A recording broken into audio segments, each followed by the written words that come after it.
사랑합니다. 환영합니다. 아멘. 우리 이 시간 다 같이 찬양할까요? 네. 이곳 가운데 우리에게 구원의 하나님께서 임하시기를 진정으로 원하신다면 우리의 그런 좋고 나쁜 모든 것들을 하나님께 내려놓기를 소망합니다. 다 같이 일어나서 찬양하겠습니다.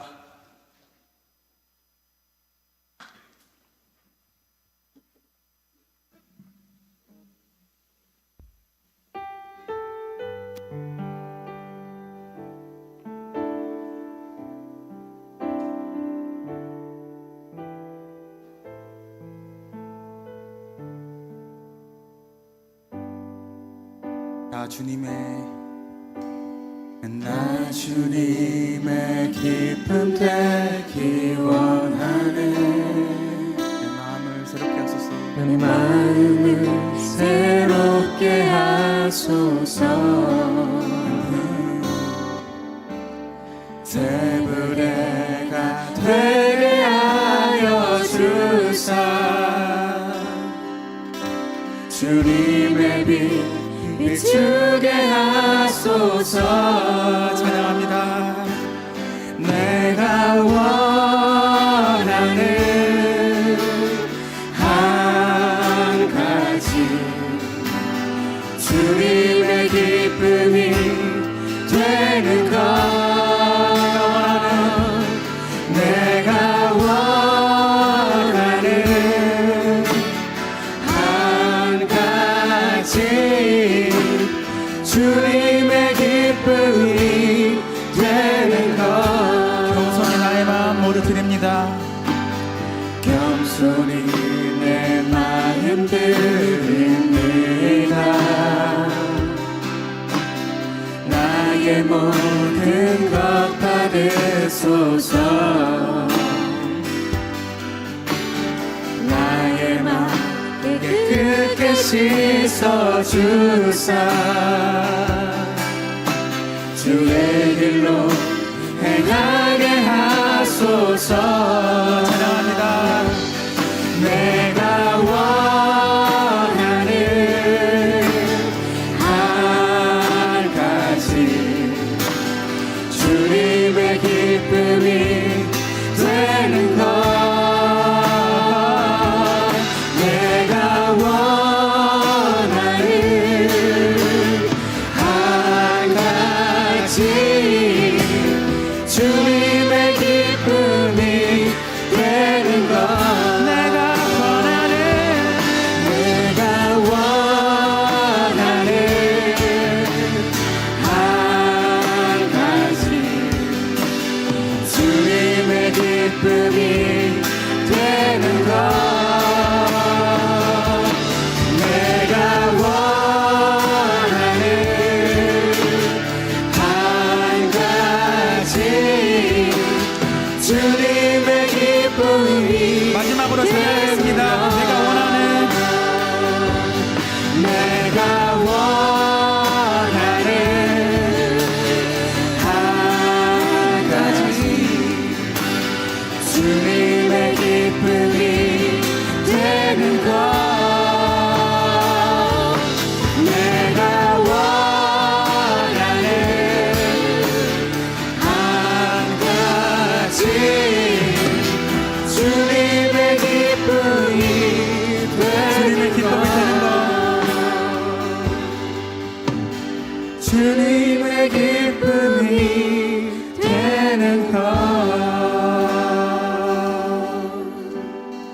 내 구주 예수를 더욱 사랑. 엎드려 비는 말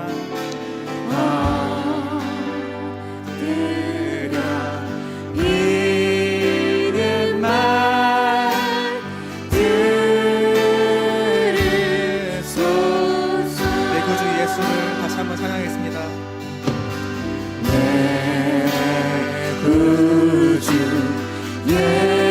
예수를 더욱 사랑. 이것을 믿으십니까?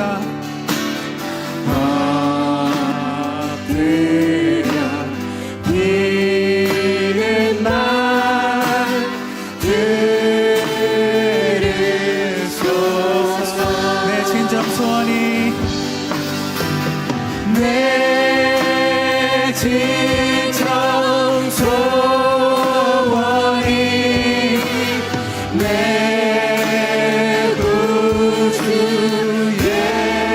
예수를 더욱 사랑 더욱 사랑 2절입니다. 2절의 세상나 이전엔 세상 나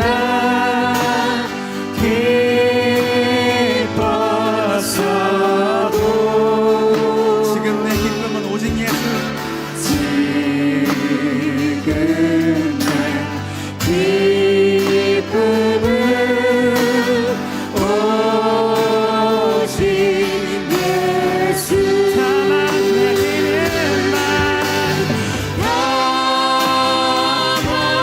내 비는 내 구주 예수를 더욱 사랑 더욱 사랑 다만 내 비는 다만 내 비는 내 구주 예수를 더욱 사랑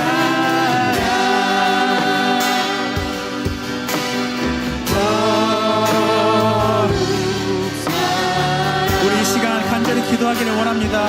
우리 안에 있는 주님에 대한 경배와 우리 안에 있는 구원의 기쁨이 이 시간 우리가 온전히 회복되기를 원합니다. 아멘. 우리가 다시 새롭게 되어서 주님만을 사랑하는 마음을 품기를 원합니다. 주님께서 우리와 함께 하시기를 원합니다. 주님께서 이곳에 임하시기를 원합니다.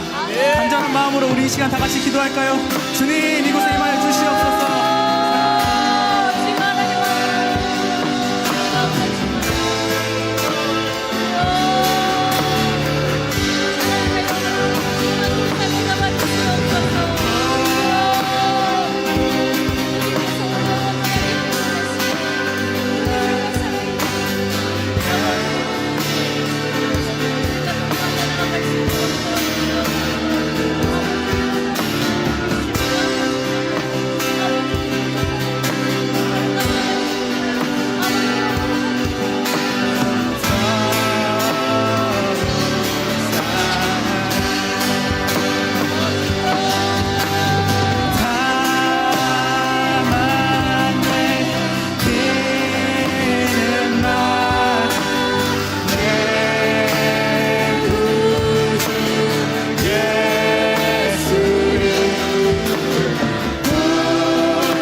이 세상 떠날 때 이 세상 떠날 때 찬양하고 우리 안에 있는 호흡들이 끊어질 때 숨질 때 하는 말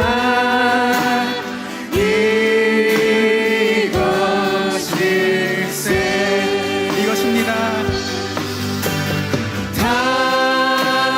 다만 내 비는 내 구주 예수를 더욱 사랑 더욱 사랑 내 진정 소원이 내 구주 예수를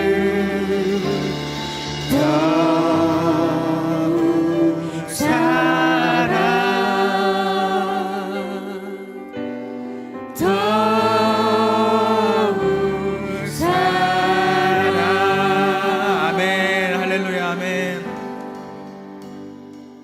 다음 찬양은 빛나는 왕의 왕 하겠습니다.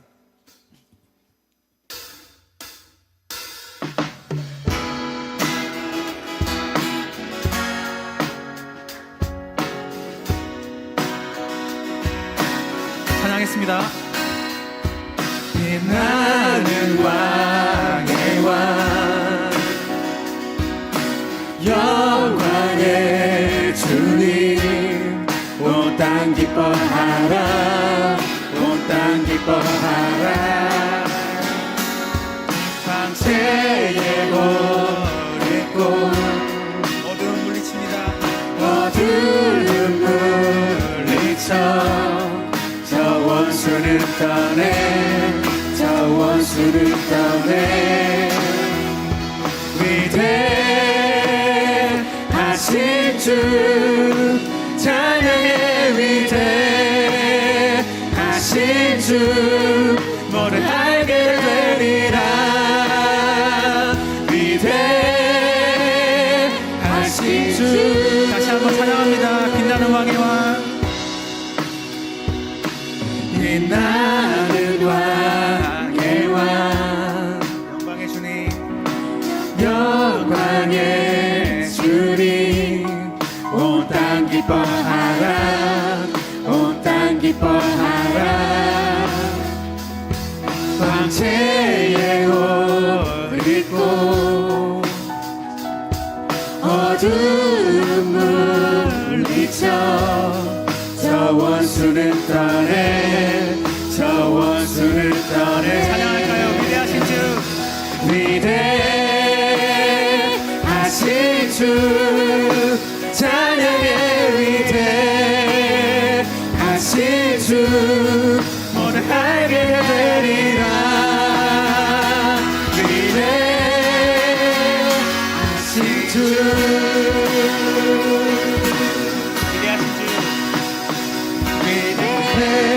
위대하신 주 위대하신 주 찬양의 위대하신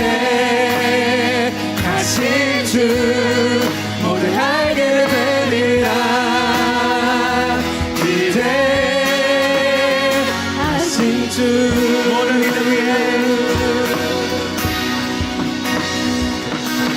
모든 이름 위에 뛰어나신 이름 다 찬양해 위대하신 주 다시 한번 찬양하도록 합시다. 모든 이름 위에 모든 이름 위에 뛰어나신 이름 다 찬양해 위대하신 주 위대하신 주 위대하신 주 찬양의 위대하신 주 모두 알게 되리라 위대하신 주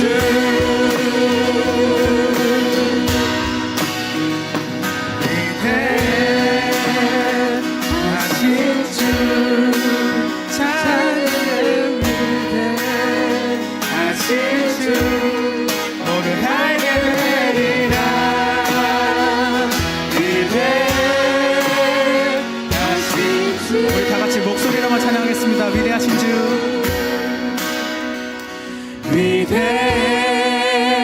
위대하신 주 찬양의 위대하신 주 모두 알게 되리라 위대하신 주 우리 이 시간 기도하도록 하겠습니다. 주님, 우리의 마음 가운데로 오셔서 우리가 더 이상 세상의 관심과 자랑이 아니라 우리가 살아가는 데 필요한 건 오직 예수님을 사랑하는 고백이었음을 깨닫게 하시고 그런 마음들을 꼭 간직하며 살아갈 수 있는 십자가 사랑교회 될 수 있도록 주님께서 우리를 도우시고 함께하여 주시옵소서. 아멘.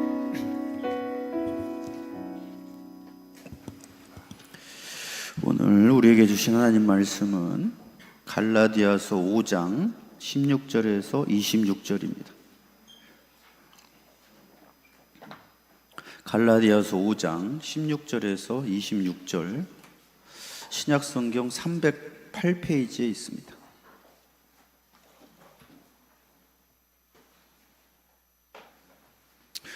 경외하는 마음으로 한 절씩 교독합니다. 갈라디아서 5장 16절에서 26절. 내가 이르노니 너희는 성령을 따라 행하라. 그리하면 육체의 욕심을 이루지 아니하리라.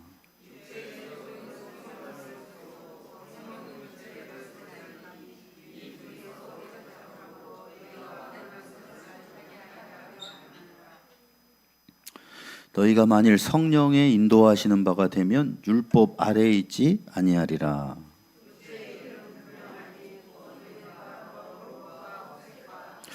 우상 숭배와 주술과 원수 맺는 것과 분쟁과 시기와 분냉과 당짓는 것과 분열함과 이단과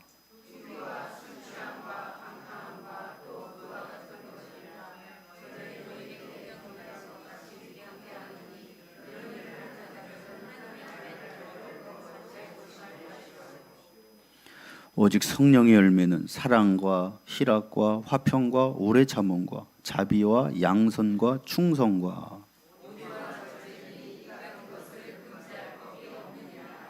그리스도 예수의 사람들은 육체와 함께 그 정욕과 탐심을 십자가에 못 박았느니라.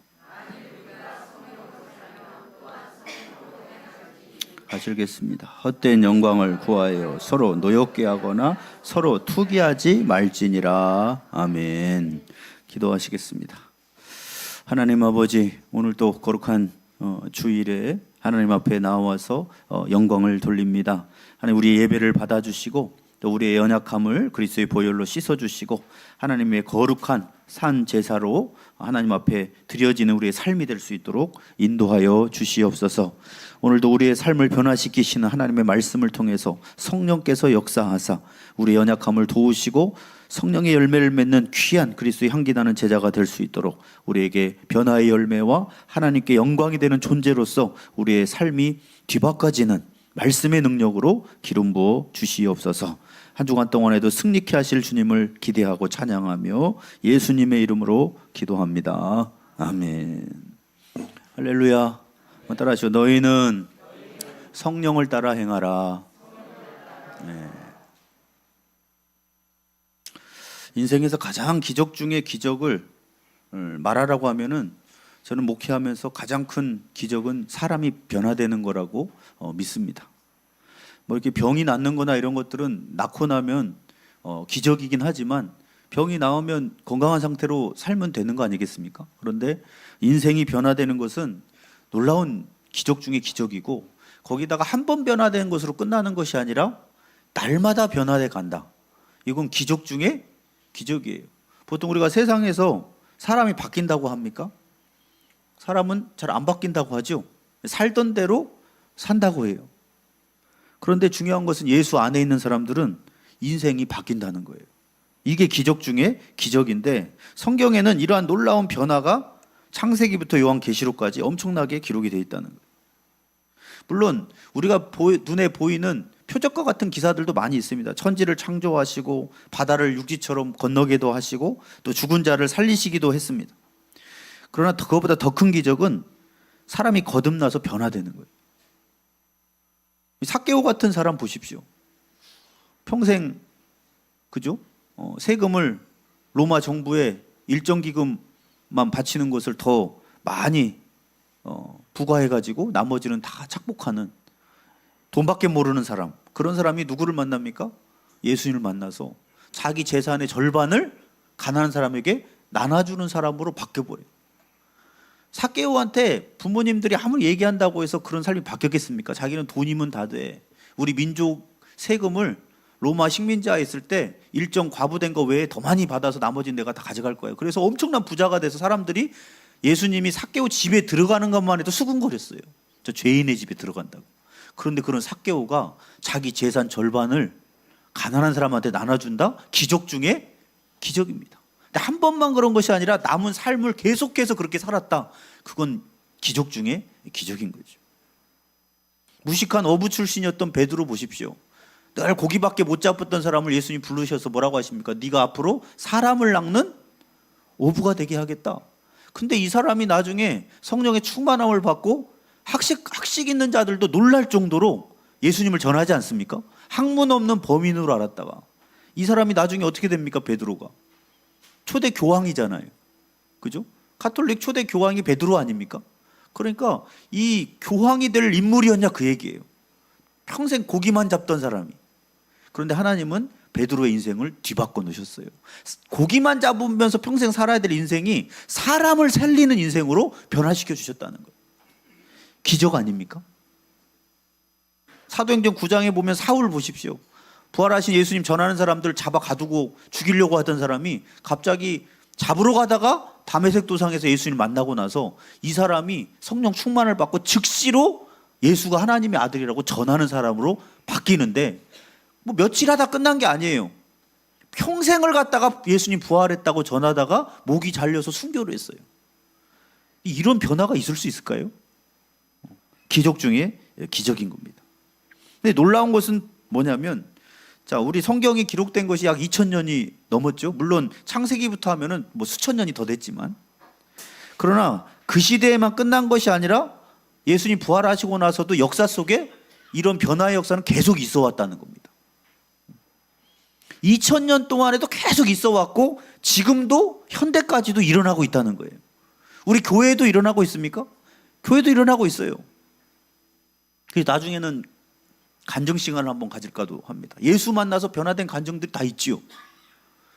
아무리 얘기해도 안 되는 것이 예수 안에 있으면 사람이 바뀐다는. 그렇다면 어떻게 그런 일이 예수님 안에서는 가능해지느냐? 부모님이 아무리 얘기해도 안 되고 친구들이 사람들이 말해도 안 되고 또 부모님 선생님이 가르치고 조언하고 훈계하고 얘기해도 평생 안 바뀌던 사람들이 예수님을 만나서 어떻게 이렇게 변화된 열매를 맺을 수가 있느냐는 겁니다. 그 비밀이 오늘 본문에 담겨 있는데 그게 성령의 역사라는 거예요. 하나님의 성령이 우리 안에 보이지 않지만 오시면 거듭남의 역사가 일어나고 그리고 성령의 열매를 맺게 하시면서 인생이 뒤바꿔지는 기적 중의 기적을 날마다 경험하게 된다는 것입니다. 그래서 예수를 믿고 오래 시간이 제대로 믿고 지나잖아요. 그러면 얼굴도 바뀝니다. 저는 목회하면서 그런 경우를 너무 많이 봤습니다. 처음 인상과 나중 인상이 달라져요. 좀 과장되자면 처음에는 이렇게 찢어졌던 눈이 10년 뒤에 예수 믿고 사진을 찍었더니 내려와서 눈꼬리가 얼마나 웃었는지 이런 기적이 일어난다 그 얘기입니다. 실제로 있었던 우리 교회 안에서 있는 일이니까요. 누구라고는 얘기하지 않겠습니다. 뭐 저일 수도 있고 진짜 사진 보면 인상이 바뀌어 있어요. 정말 그렇습니다. 다 그걸 보면서 어떻게 사람이 바뀌나. 지난주에 성령 강림주일이었는데 성령께서 강림하셔서 단지 권능만 나타내고 예수님만 전하게 하신 것이 아니라 오늘 본문에 보면 우리의 삶을 바꿔놓으시는데 우리의 성품도 바꿔놓으신다는 거예요. 오늘 17절 말씀 한번 같이 읽어봅니다. 시작. 육체의 소욕은 성령을 거스리고 성령은 육체를 거스리나니 이 둘이 서로 대적함으로 너희가 원하는 것을 하지 못하게 하려 함이니라. 자, 육체의 소욕은 계속 죄를 향해서 갑니다. 그런데 우리 안에 예수님을 영접하고 하나님의 영이 임하면 자꾸 죄짓고 어둠의 길로 가는 것을 안에서 불편하게 하세요. 그래서 서로 둘이 뭐 하고 있습니까? 싸우고 있다는 거예요. 대적하고 있다는 겁니다. 그래서 왜 그렇게 하느냐? 따라하세요. 너희가 원하는 것을 하지 못하게 하려 함이라.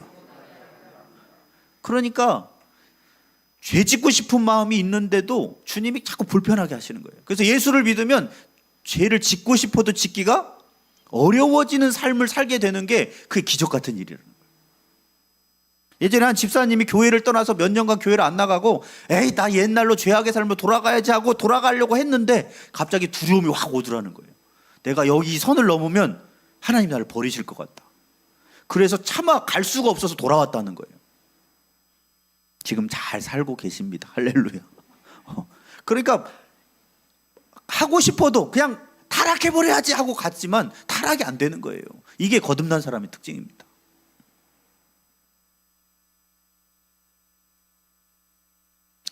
요한복음 14장 26절에 보혜사 곧 아버지께서 내 이름으로 보내실 성령, 보이지 않는 하나님의 영이 우리에게 오시면 그가 너희에게 따라서 모든 것을 가르치고, 예수님이 말씀하셨던 모든 걸 우리 안에 성령이 오시면 말씀이 깨달아지는 거예요.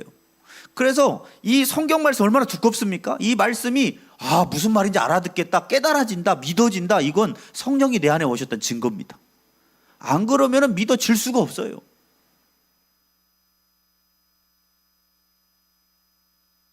우리 백집사님 오늘 못 오셨습니까?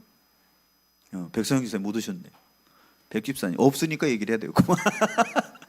백집사님 처음에 양육반 받을 때 뭐라고 했습니까? 소설책인 줄 알았다, 성경이. 소설책. 한 3년 4년 신방을 가도 온라인으로 듣고 계실 텐데. 간증이니까요. 가도 자기는 믿음이 안 생깁니다. 장로님이랑 가시면 아시잖아요. 신방을 이제 집에 가면은 아예 안 믿어집니다. 한 3년 동안.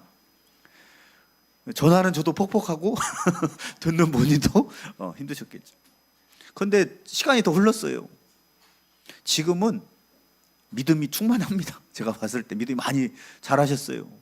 그래서 이 성경이 믿어지는 것 자체가 기적 같은 일이죠. 이번 연도 말씀을 따라 행하라. 그랬더니 그렇게 살겠다고 간증하시는 걸 보고 참 많이 바뀌었구나라는 생각이 들었습니다.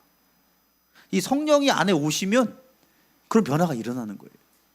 그러니까 인간적으로는 안 됩니다. 성령이 오시면 예수님이 말한 모든 걸 가르치게 하시고 생각나게 하시는 겁니다. 그래서 이것이 이런 말씀이었구나라는 걸 깨닫게 된다는 거예요. 그리고 거기서 끝나는 것이 아니라 우리의 연약함을 도우신다는 거죠. 로마서 8장 26절 27절. 이와 같이 성령도 우리의 연약함을 도우시나니 우리는 마땅히 기도할 바를 알지 못하나 오직 성령이 말할 수 없는 탄식으로 우리를 위하여 친히 간구하시느니라. 마음을 살피시는 이가 성령의 생각을 아시나니 이는 성령이 따라서 하나님의 뜻대로 성도를 위하여 간구하심이니라. 성령이 우리 안에 오시면 성령이 우리 안에서 나를 위해서 중보기도해 주신다는 거예요. 뭐라고 기도하시느냐? 하나님의 뜻대로 살게 해달라고 계속 간구하고 계시다는 거예요. 그래서 나도 모르게 하나님의 뜻을 쫓아가고 있는 삶이 사라진다는 거예요. 이게 기적인 겁니다.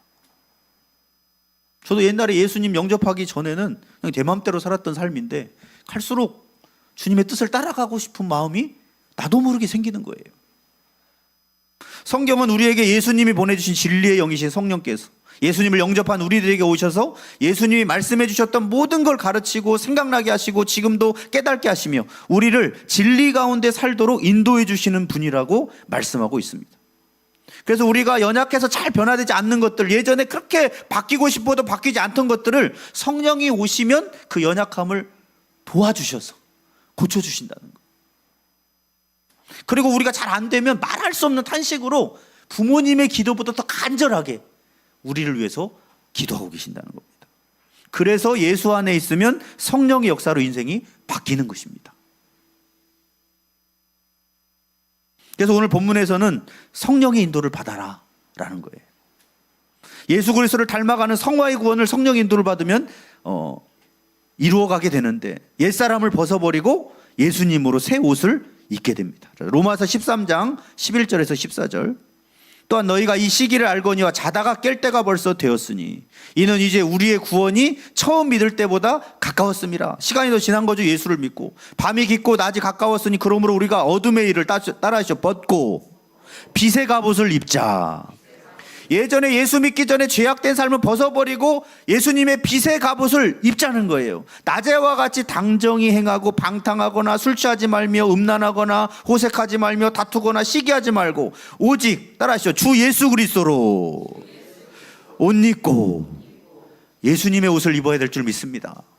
예수님의 옷을 어떻게 입어요? 예수님의 성품의 옷을 입는 거죠. 옆 사람과 인사하십시오. 예수님의 옷이 멋지십니다. 한번 인사하겠습니다. 네. 예. 여러분 안에 육신의 옷도 있지만 예수님의 옷이 입혀졌어요. 정욕을 위하여 육신의 일을 도모하지 말라. 우리가 이렇게 변화될 수 있도록 성령께서는 육체의 일을 버리게 하시고 성령의 열매를 맺게 하신다는 게 오늘 본문의 말씀의 핵심인데, 이렇게 변화돼서 하나님의 영광이 되는 인생, 우리가 계속해서 살아가기 위해서 어떻게 해야 되겠는가? 오늘 첫 번째로 성령을 따라 행함으로 육체의 욕심을 이루지 말아야 된다고 말씀하고 있습니다. 우리 16절에서 21절까지의 말씀인데 아까 16절은 읽었죠? 17절 읽어봅니다. 시작. 너희가 만일 성령의 인도하시는 바가 되면 율법 아래에 있지 아니하리라.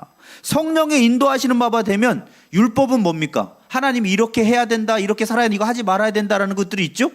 이거를 지키게 된다는 거예요.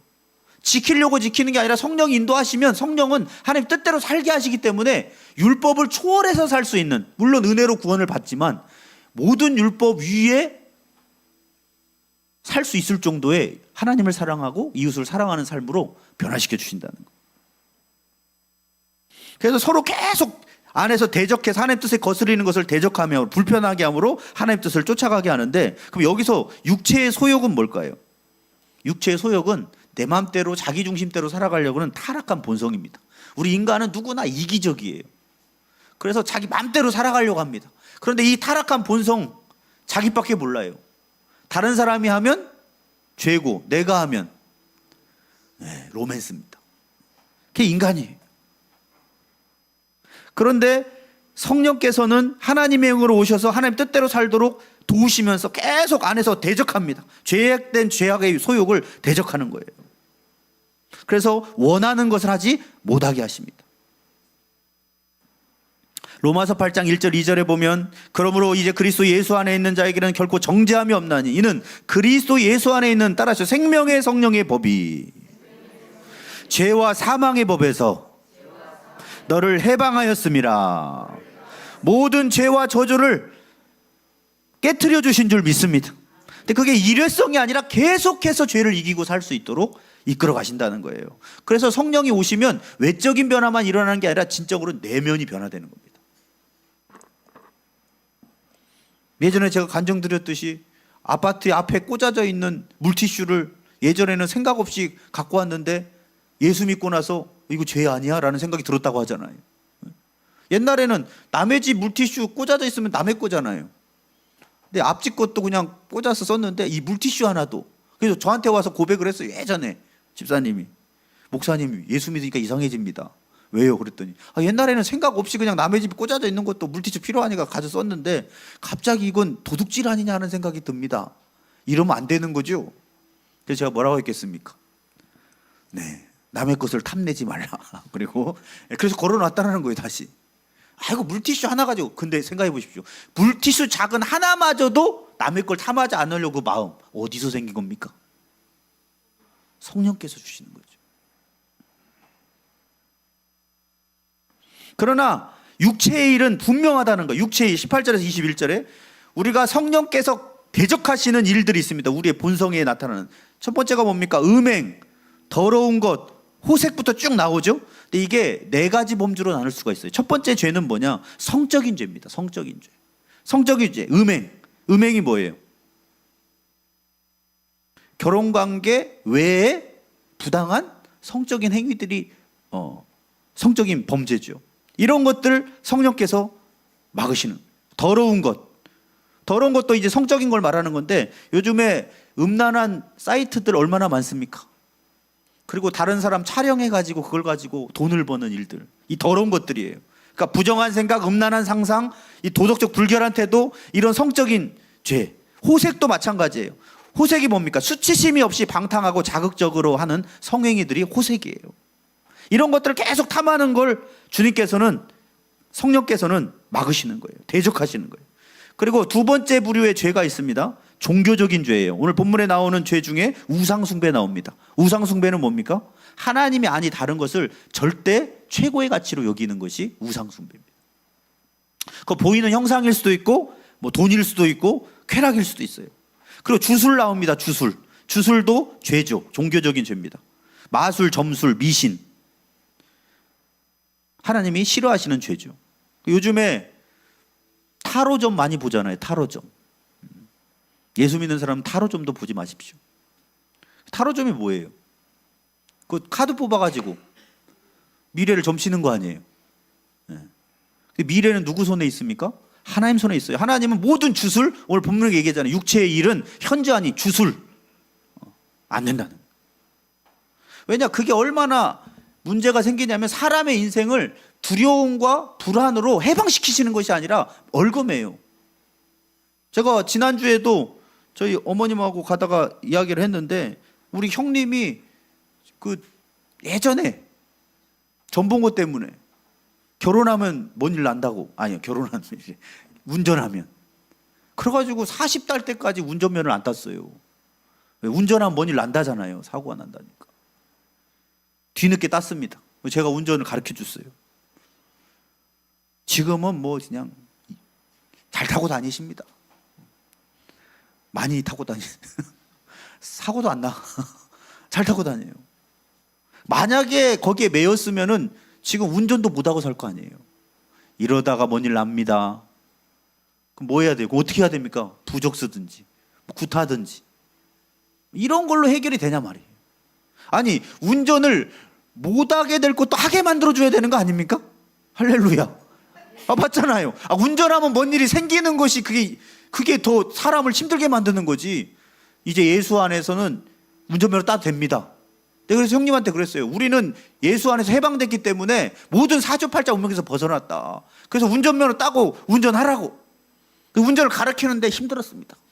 왜 이렇게 형제끼리, 그죠? 운전 가르치는 거 힘들죠, 초보니까. 근데 지금 운전 잘하십니다. 잘하고 다니시는데, 안 그랬으면 어떻게 해요? 운전도 못 해야 돼. 그래서 이 주술, 죄라는 거예요. 그런 점치는 걸로 사람 인생을 얽어매려고 하는 거. 예수는 우리에게 자유를 주신 줄 믿습니다. 그 인간관계에 죄가 나옵니다. 원수 맺는 것. 원수 맺는 것은 개인 간의 갈등, 증오 이런 걸 말하는 거고, 분쟁, 시기, 분냄 이것도 인간관계 죄죠. 공동체 안에서 싸움하고 질투하고 화내는 태도, 이것도 다 육체의 일입니다. 그리고 당 짓는 거, 분열함, 이단, 파벌을 조장하는 거, 교회 안에서도 막 파당을 만들어서 갈라지고 하는 거, 지금도 교회들이 이것 때문에 힘들어하는데 이게 다 육체의 일이에요. 절대 예수님이 원하는 그런 교회 모습이 아니라는 거예요. 그리고 네 번째 죄는 뭐냐면 자기 파괴적, 쾌락중심적인 죄를 말하고 있습니다. 투기, 끝없는 욕망입니다. 남의 것을 끊임없이 부러워하면서 탐하는 것이 투기예요. 술 취함과 방탕함, 절제 없는 쾌락을 말하는 거예요. 상징적으로 향락에 빠지는 행위. 그리고 또 그와 같은 것들이라, 또 그와 같은 것들은 뭐예요? 여기에 나열되지는 않았지만 여기에 소속된 많은 죄들, 다 이런 것들을 누가 하지 못하게 막으시는 거예요. 우리에게 계신 성령께서 대적하시면서 막으신다는 겁니다. 그러니까 성령을 따라서 살면 타락이 안 되는 거예요. 할 수가 없는 거예요. 이게 축복 중에 축복인 줄 믿습니다. 그래서 21절에 하반절에 이렇게 나오죠. 이런 일을 하는 자들은 따라서 하나님의 나라를 유업으로 받지 못할 것이요.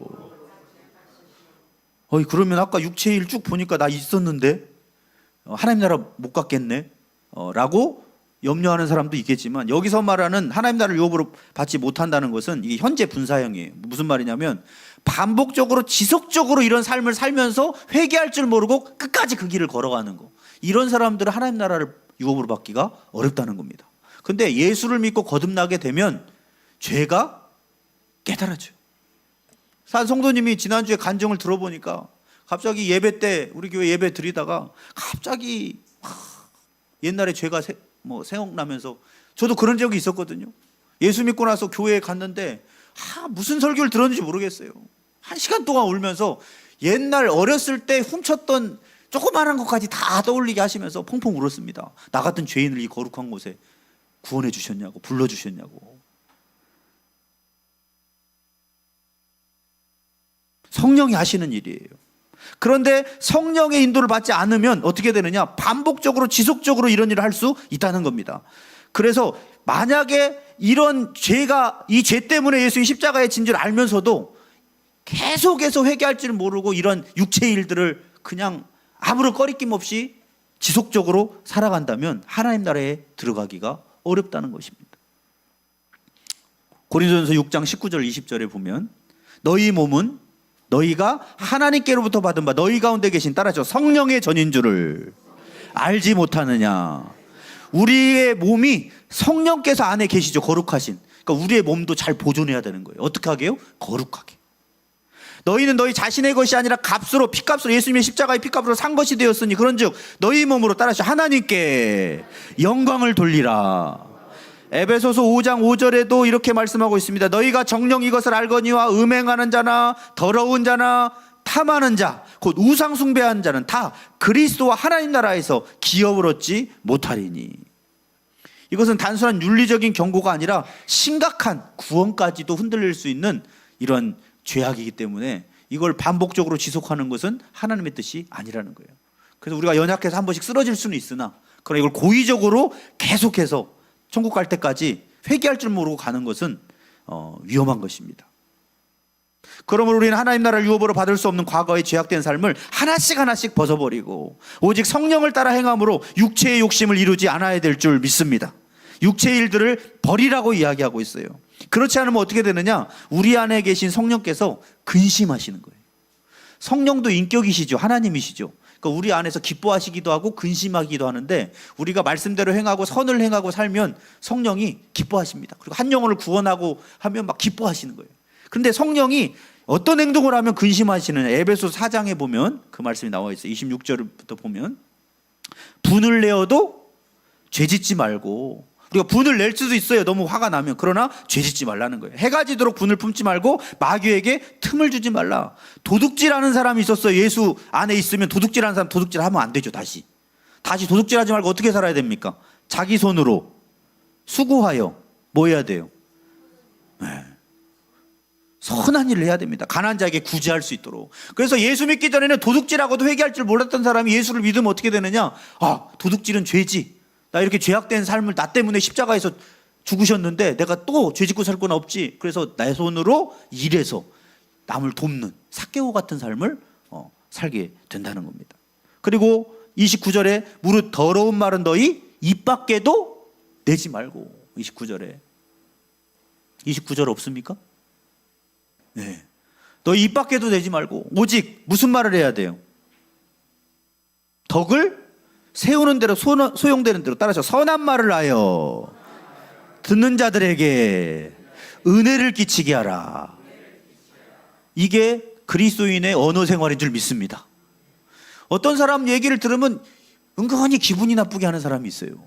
근데 어떤 사람의 얘기를 들으면 왠지 힘이 나고 격려가 되는 삶이 있어요. 예수 믿는 사람은 듣는 사람들이 은혜가 되는 언어 생활을 해야 된다는 거예요. 그게 성령께서 주시는 겁니다. 근데 이런 삶을 살지 않으면 30절에 하나님의 성령을 근심하게 하지 말라. 그런데 막 죄짓고 맘대로 말하고 다른 사람에게 상처를 주고 그리고 도둑질하고 이런 삶을 살면 우리 안에 계신 성령께서 근심한다. 그 안에서 너희가 구원의 날까지 일침을 받았느냐. 너희는 그러므로 모든 버려야 될 것 나옵니다. 악독, 노함, 분냄, 떠드는 것, 비방하는 것을 모든 악의와 함께 따라서 버리고 지금 이 시간 버리시기를 바랍니다. 할렐루야. 서로 친절하게 하며 예수님의 옷을 입어야죠. 불쌍히 여기며 서로 용서하기를 하나님이 그리스도 안에서 너희를 용서하신 것 같이 하라.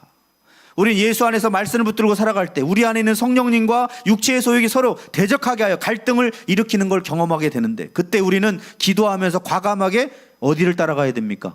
성령을 따라가라는 거예요. 육체의 소욕이 아니라, 죄악이 아니라 성령의 소욕을 따라가라는 겁니다. 육체의 일을 행하게 하는 육체의 속을 이겨버리고 성령을 따라서 행하게 될 때 놀라운 변화의 기적이 날마다 일어나게 되는 줄 믿습니다. 그래서 진정한 예배는 우리가 공예배당에 와서 찬양하고 예배하는 것뿐만이 아니라 삶이 바뀌어야 돼요. 그게 우리가 마땅히 해야 될 삶입니다. 로마서 12장 1절 2절에 그러므로 구원받은 형제들아 내가 하나님의 모든 자비하심으로 너희를 권하노니 너희 몸을 하나님이 기뻐하시는 거룩한, 따라서 산제물이 뭐예요? 내 자체가 하나님께 바쳐진 정말 거룩한 그런 존재로서 살아가야 된다는 겁니다. 이는 너희가 드릴 영적 예배니라. 너희는 이 세대, 죄악을 육체의 소욕을 따라가는 이 세대를 본받지 말고 오직 마음을 새롭게 함으로 변화를 받아 하나님의 선하시고 기뻐하시고 온전하신 뜻이 무엇인지 분별하도록 하라. 왜 분별해야 됩니까? 살아가야 되기 때문에. 그래서 우리의 공예배는 삶의 현장까지 이어져야 되고, 우리가 오늘 드리는 예배는 수직적인 관계입니까? 수평적인 관계입니까? 수직적인 관계죠. 근데 이 수직적인 관계를 넘어서 이제 세상에 나가 수평적인 관계까지 영향력을 확대해야 된다는 거예요. 더 나아가서 민족에게까지, 세계에까지 영향력을 확대하는 것이 진정한 예배자의 모습이라는 거예요. 여러분, 초기 그 한국교회 찬송가에는 사회 문제까지 다루는 찬송가도 있었어요. 지금은 실려있지 않지만 사회에, 그 당시에 조선 사회에 가장 문제가 됐던 거, 이거를 금해야 된다. 그게 뭐였냐면 술. 왜냐하면 술을 막 그냥 인생 망가질 정도로 먹는 게 풍토였기 때문에. 그래서 주초를 금하는 게 한국교회 초창기에는 있었죠. 담배하고 술, 그냥 아예. 지금 많이 이제 그래도 뭐 완화가 됐지만, 그 당시에는 술 때문에 망하겠구나, 이 사회를 변화시켜야 되겠다. 그래서 나온 찬송가가 있어요. 찬송가에 실려 있었어요. 그 찬송가 제목이 뭐냐? 금주가. 지금 실리면 다들 시험 될 수도 있어요. 금주가. 네. 이게 언제 실렸냐면 1923년에 청년 찬송가에 처음에 실렸어요. 그러다가 1931년에 신정 찬송가에 기록이 됐습니다. 230장에 들어갔어요. 이 찬송가와 작곡을 누가 했냐? 이름이 임배세라고 하는 사람이 했어요. 이름이 좀 특이하죠? 이분이 이화여전, 그러니까 옛날 이화여대 음악 전공한 그 여성이었는데 금주가를 만들었어요. 찬송가. 당시 조선 사회가 술 때문에 망한다고 생각했던 한국교회 지도자들이 금주 금연 운동에 막 앞장섰고, 이를 계몽하기 위해서 찬송가에 뭘 실었느냐? 금주가를 실었어요. 그래서 10몇 년 동안 금주가를 불렀어요. 현대로 바꾼 가사 보여드리도록 하겠습니다. 1절, 금수강산 내동포여 술을 입에 대지 마라. 건강지력 손상하니 천치될까 늘 두렵다. 2절, 폐가망신 될 독주는 빚도 내서 마시면서 자녀 교육 위하여는 일전 한 푼 안 쓰려네. 이게 찬송가 가사였어요. 3절, 전국 술값 다 합하여 곳곳마다 학교 세워 자녀 수양 늘 시키면 동서문명 잘 빛내리. 얼마나 은혜스럽습니까? 4절, 천부 주신 내 재능과 부모님께 받은 귀체 술에 도끼 받지 말고 국가 위에 일할지라. 얼마나 멋있습니까? 후렴, 마시지 말라 그 술, 보지도 말라 그 술, 조선사회에 복받기는 금주함에 있느니라. 자, 이걸 매주마다 부른다고 생각해 보십시오. 너무 웃기죠? 근데 그 당시에는 진지하게 이걸 불렀어요. 왜냐? 이 술 문화 때문에 조선이 망하겠구나. 그래서 예수 믿는 사람들이 사회를 바꿔야 된다. 그럼 이 노래 부르면서 예수 믿는 사람이 방탕하게 살 수 있습니까? 그럼 이 찬송 부르면서 우리 술 문화 바꿔야 됩니다. 이렇게 술 때문에 절제 없이 이렇게 하다가 나라 망합니다. 그러면서 사회를 변혁시켰다는 거예요. 이 찬송 가운데 왜 없어졌을까요? 예상이 됩니까? 1949년에 합동 찬송가 486장에 실렸었어요. 그런데 26년 동안 실렸었는데 빼기로 했습니다. 이제 이 민족까지 넓혀서 이거 너무 좀 죄다. 이렇게까지 하면 안 된다. 그러다가 저항에 이제 휩싸이게 돼서 그 찬송가가 사라지게 됐어요. 빼게 됐어요. 여기 계신 분들, 안심하고 계신 분들도 있는지 모르겠습니다. 근데 아까 그 내용 보세요. 무슨 내용인지 알겠죠? 그러니까 예수 안에서 우리가 건강한 문화를 만들어내고 정말 나라의 일꾼이 되고 나라를 바르게 세우고, 그러니까 그냥 요즘처럼 예수 믿고 나 복 받아야지 이것만 있는 게 아니잖아요. 그 찬송가 자체에 뭐가 있어요? 이 사회에 우리가 빛과 소금이 돼야 된다. 이런 잘못된 문화를 바꾸고 건강한 믿음의 문화를 만들어서 이 나라의 일꾼들을 세우고 이 조선 땅을 세우고 이 하나님께 복 받는 민족으로 만들자. 이런 마음으로 찬송가를 지어서 만들었다는 거예요. 만약에 지금까지도 그 문화가 있었다 그러면, 만약에 이분들이 지금 이 시대에 있었다 그러면 어떤 찬송 만들 것 같습니까? 아마 여러 가지 있을 거예요. 마약 찬송도 있을 수 있습니다. 입도 대지 말자 마약, 뭐 이런 것도 있을 수 있겠죠. 뭐 동성애나 도박, 자살, 사기 뭐 이런 것들 다 만들 수 있겠죠. 그럼 왜 이런 것을 불렀을까요? 우리가 이 육체의 일, 세상을 망하게 하는 일, 이런 것들을 벗어 던지고 새로운 문화, 행복한 문화, 그리고 서로 사는 문화, 복받을 수 있는 문화, 이런 문화로 바꿔가자는 겁니다. 그런 문화를 누가 일으키느냐? 성령이 일으키신다는 거예요. 그래서 우리는 성령을 따라 행해야 될 줄 믿습니다. 우리 교회도 좀 만들어 실을까요? 그러면 아마 그러긴 할 것 같아요.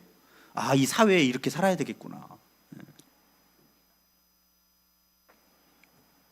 그리고 두 번째로 성령의 인도하심을 받아서 성령의 열매를 맺으라고 말씀하고 있습니다. 자, 18절에는 너희가 만일 성령이 인도하시는 바가 되면 율법 아래 있지 않는다 그랬는데, 그러면 성령을 따라 행하면 어떻게 되느냐? 22절, 23절은 같이 읽어봅니다. 시작. 오직 성령의 열매는 사랑과 희락과 화평과 오래 참음과 자비와 양선과 충성과 온유와 절제니 이 같은 것을 금지할 법이 없느니라. 아멘. 지금 육체의 일은 죄죠. 성령의 열매를 대조시키고 있어요. 우리가 맺어야 될 몸에서의 삶에서의 열매는 저런 죄악된 투기, 시기, 음란함 이런 것들이 아니고 성령의 열매라는 겁니다. 이 열매는 인격적인 걸 말하는 건데 9가지가 나오고 있죠. 처음에 뭡니까? 사랑. 사랑은 원어로 아가페입니다. 조건 없는 사랑. 무조건적인 십자가의 그 사랑. 우리가 그 사랑의 열매를 맺었는데, 그래서 사랑의 열매를 맺는 예수 믿는 사람들 어떻게 합니까? 자기를 희생해서 정말 영혼들을 살리고, 우리 선교사님들도 그런 분들이 많이 계시죠. 자기의 삶을 힘들어서까지 가셔서 영혼들을 살리고 구제하고. 그리고 희락입니다. 희락은 카라인데 상황과 무관한 성령 안에서 오는 기쁨, 성령이 주시는 기쁨을 말하는 거예요. 상황이 좋아서 기뻐하는 게 아니라 성령 안에서 상황과 상관없이 기뻐하는 기쁨, 이 기쁨의 열매를 주셔서 항상 기뻐하는 삶을 살게 하시고, 화평, 하나님과의 화해에서 비롯된 마음의 평안과 이웃과의 평화, 그리고 화평의 열매를 맺게 하시고, 오래 참음. 오래 참음 뭡니까? 마크로디미아. 상대방의 잘못에도 참아내며 보복하지 않는 인내심이에요. 그러니까 성령의 사람은 오래 참음이 생깁니다. 요즘에 사람들이 오래 참습니까? 요즘 그냥 한번 거슬렸다고 해서 죽이는 일까지 일어나잖아요. 이게 뭐냐? 육체의 일이에요. 육체의 일, 죄악의 죄성은 분노를 참지 못합니다. 그러나 성령이 오시면 오래 참음의 열매 맺게 해서 상대방이 잘못을 했어요. 그런데 그걸 참아내고 똑같이 보복하지 않는 인내심을 맺게 해준다는 거예요. 저도 목회하면서 보복하려고 했으면은 얼마나 안 좋은 열매가 맺었겠을까? 그죠? 예수 믿으면서도 마찬가지고. 자비, 친절함과 온유함, 연민에서 나오는 선한 태도, 양선은 아가도니시네, 선을 행하려는 도덕적인 의지와 행동력, 이런 것들의 열매를 주신다는 게 충성의 열매, 피스티스, 하나님과 사람 앞에서 신실하고 믿음직한 태도. 그래서 성령의 열매를 맺으면 하나님 앞에도 충성하고 사람 앞에도 믿음직스러울 정도로 신실해진다는 거예요. 그 온유함, 프라우테스, 자기 주장을 앞세우지 않고 겸손하게 타인을 존중하는 마음. 그래서 성령의 열매를 맺는 사람은 온유해져서 자기 주장만 앞세우던 사람이 바뀌어요. 어떻게 바뀌느냐? 당신이 하고 싶은 대로 하십시오. 그리고 겸손하고 타인을 존중하는 마음을 갖게 한다는 거예요. 그리고 마지막 열매는 뭡니까? 절제. 요즘 시대에 꼭 필요한 열매죠. 감정이나 욕망을 절제할 수 있는 자기 통제력. 이렇게 성령의 열매를 풍성하게 맺으면, 따라하시오. 이 같은 것을 금지할 법이 없느니라. 이렇게 살면 법도 필요 없어질 수도 있어요. 왜냐? 성령께서 원하는 대로 이렇게 선을 행하고 사랑과 희락과 화평과 오래 참음과 자비, 양성, 충성, 온유한 절제를 맺는 사람들은 금지할 수가 없다는 거예요.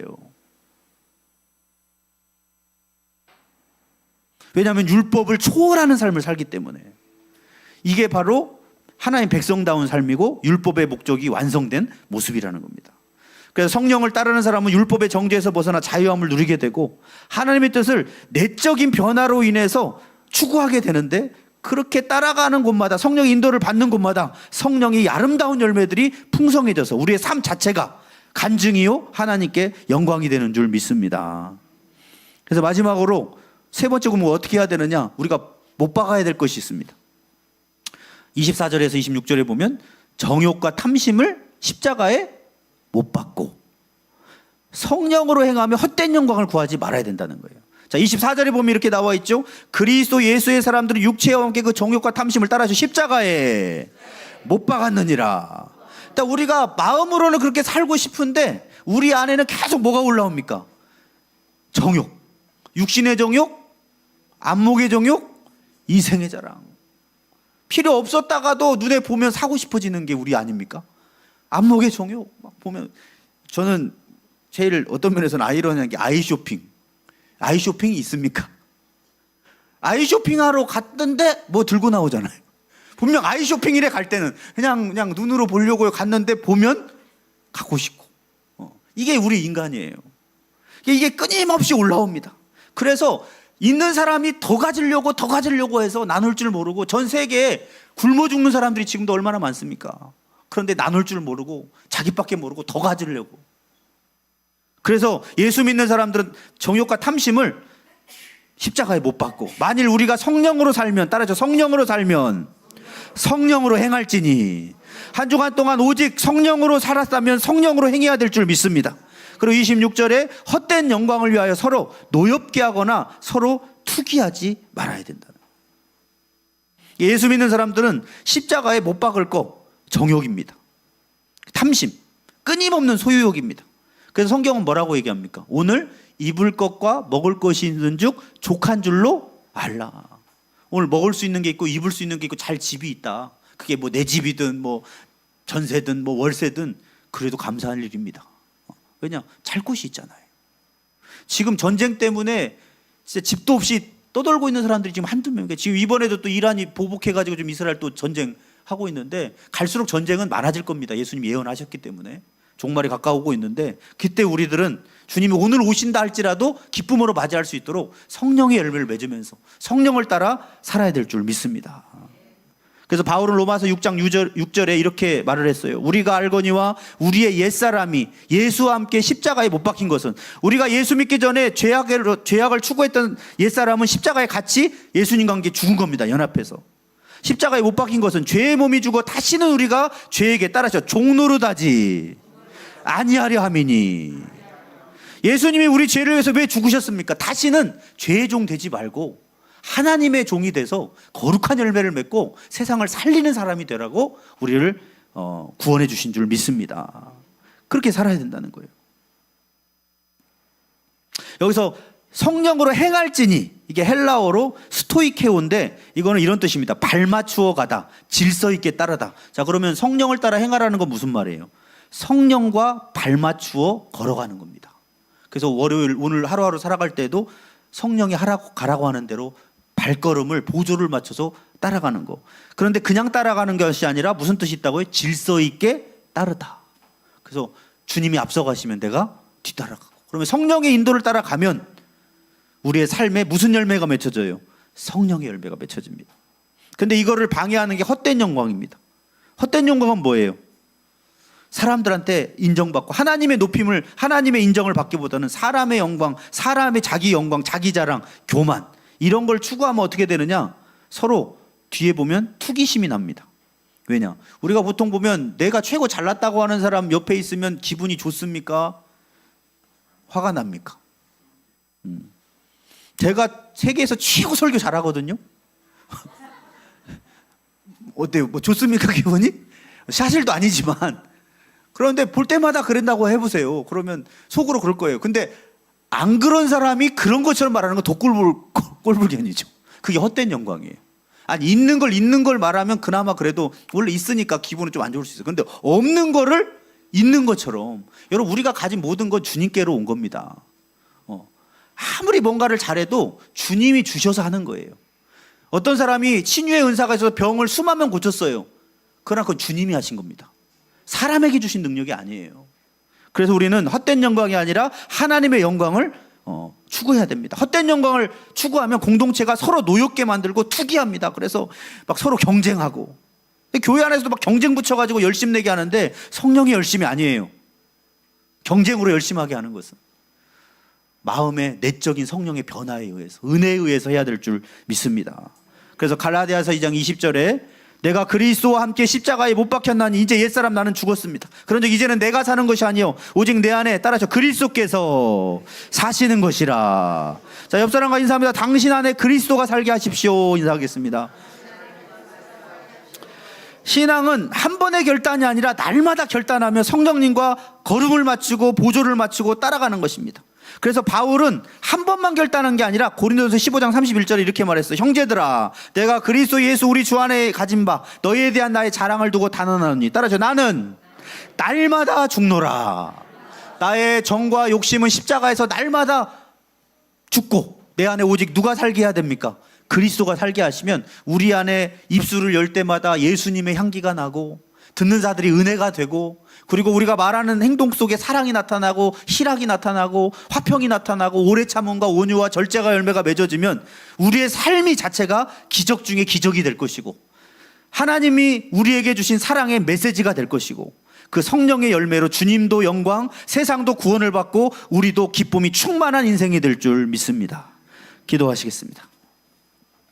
하나님 아버지, 오늘 성령을 따라 행하라는 주님의 말씀을 붙듭니다. 우리 안에는 예수 믿기 전에 성령이 우리 안에 오시지 않아서 여전히 하나님 말씀을 깨달지도 못하고 육체의 일, 음행과 더러운 것과 시기와 질투와 투기와 분쟁과 당짓고 나누고 나밖에 모르는 이런 여러 가지 죄악을 행하면서도 회개할 줄 모르는 사람이었으나, 우리 안에 성령이 오심으로 이제는 우리 안에 있는 죄악의 소욕을 대적하게 하셔서 잘못된 길로 갈 때 안에서 근심하시며 나의 연약함을 위해서 기도로 도우시고 하나님의 뜻을 행할 수 있도록 기도하고 계신 성령님의 인도를 따라 보조를 맞추어 성령을 따라가는 인생 되게 하여 주시옵소서. 그래서 모든 말씀을 초월하여서 하나님의 말씀을 순종하는 성령의 열매를 맺는 아름다운 인생이 되어서 우리의 삶에, 입술에, 우리의 발걸음에 그리스도의 향기가 온 세계에 흘러 퍼지게 하여 주시옵소서. 그래서 우리의 삶이 사회를 바꾸고 이 민족을 살려내고 전 세계에 죽어가는 영혼들을 살리는 위대한 기적의 역사를 계속해서 성령의 능력으로 나타나게 하여 주시옵소서. 감사하며 예수님의 이름으로 기도 올리옵나이다. 아멘. 우리 다 같이 일어나셔서 찬송가 191장 부르시면서 준비하신 예물 드립니다. 내가 매일 기쁘게 성령님과 동행하겠습니다. 191장입니다.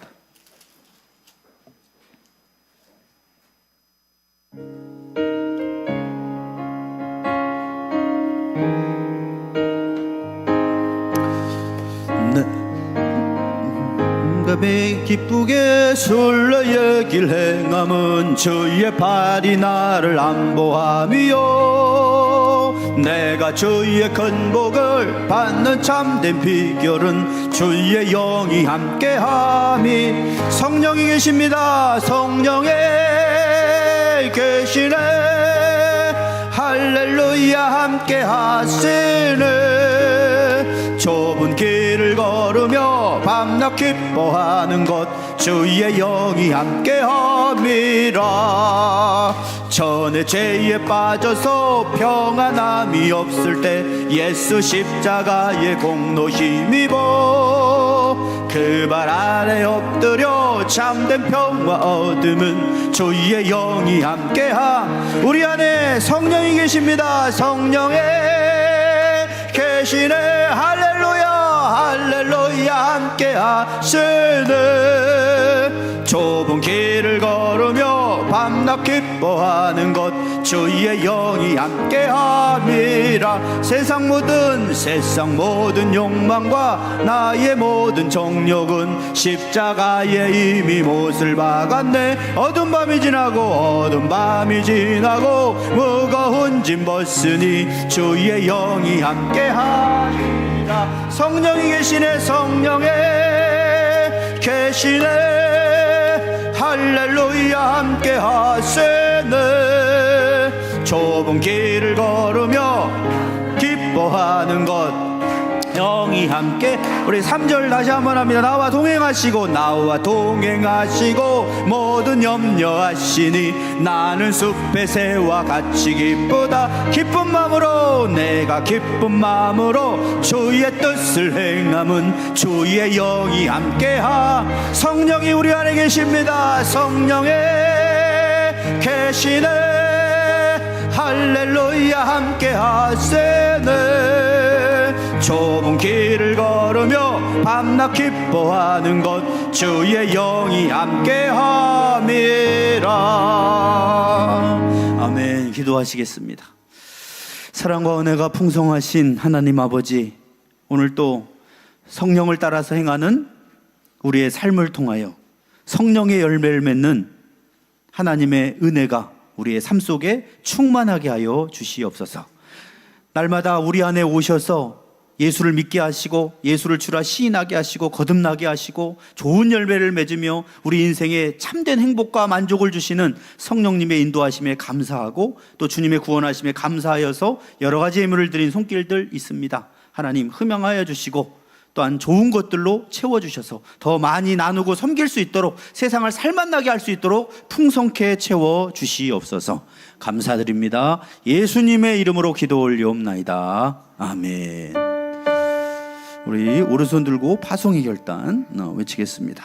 나는 하나님의 성품을 닮은 그리스도의 향기 나는 제자가 되겠습니다. 나는 하나님을 사랑하고 내 이웃을 내 몸과 같이 사랑하겠습니다.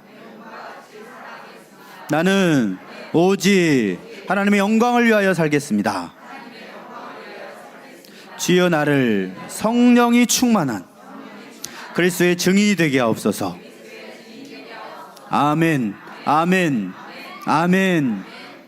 이제는 우리 주 예수 그리스도의 은혜와 하나님의 무한하신 사랑하심과 성령님의 열매를 맺게 하시는 성령님의 내주인도 교통 역사하심이 성령을 따라 행하여 풍성한 성령의 열매를 맺으며 또 육체의 일을 이기기를 버려버리기를 결단하는 십자가 사랑교회 모든 성도들 머리 위에 그 가정과 일터 위에 이 군산 땅과 이 민족 위에 고통받고 있는 많은 영혼들 위해 이제부터 영원토록 함께 하시기를 간절히 축원하옵나이다. 아멘.